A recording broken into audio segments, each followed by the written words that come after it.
Hey guys, today I'm going to tell you how to customize app icons and themes on Vivo Y29.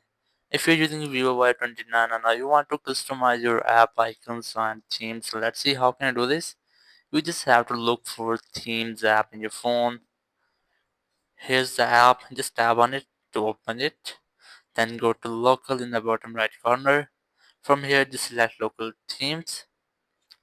And here you will get all of your themes. Here are some system themes and the downloaded themes. You can easily download more themes. Just have them download more and you will get all of your themes here. You can easily download or buy anyone.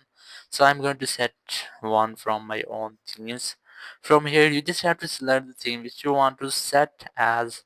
So I'm going to select this one, so just tap on it. You can see it will change wallpaper and the app icons. Just tap on apply, and after that your system theme will be changed and your app icons will be also changed.